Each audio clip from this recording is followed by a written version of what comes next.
disappoint us? Well, we're gonna we get about an hour and a half out here, so we'll get to practice, mainly hitting, execution, little things like that. I mean, the defense wasn't the problem. Now it's more a matter of getting their minds right, you know, thinking that they can believe they can do this. And we've done it before.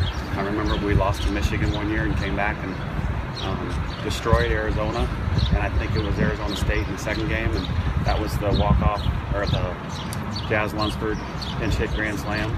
So we've got a pretty good history of coming back on the Saturday, and I think this team can do it. I think we were a little tentative hitting in the beginning of the game yesterday, and we need to be a little bit more aggressive and just be on time on pitches, because yesterday we were a little late and 2 under the ball. So if we can get a couple more line drives or ground balls, I think we'll be okay. After this, you keep it kind of low-key, or do you go out there and see the town? Oh, we're going to let them go with their parents, because really this is the only trip of the year where the parents aren't allowed to stay in the same hotel.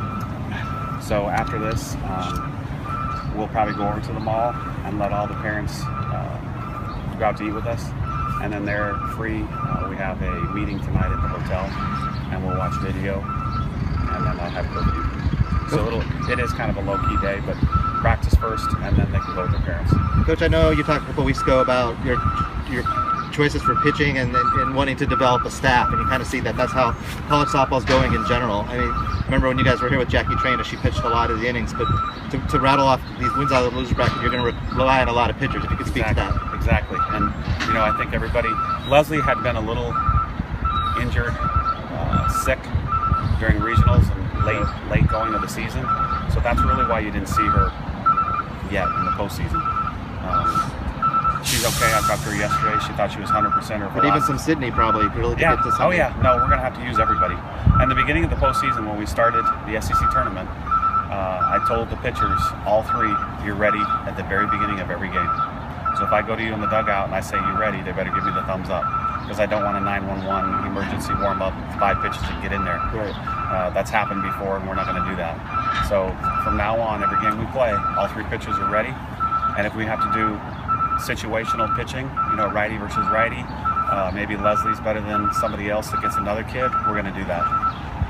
A lot of the Michigan media last night were talking to the Michigan team about that play at third when Coach Hutch fell down, and they held Romero. This out of great respect for McCleany's arm, and her, you know, you talked about her being the 5-tool player and things like that. And certain players cost you runs by errors, but she saves you runs by her defense. If you could talk about that and how I guess that's going to be key as well. Oh, absolutely. And you know, you know, her arm is one of the best, but it's also one of the most accurate. And I'm sure Hutch knows. And the kid probably got a little bit excited. But she saved so many runs on catches.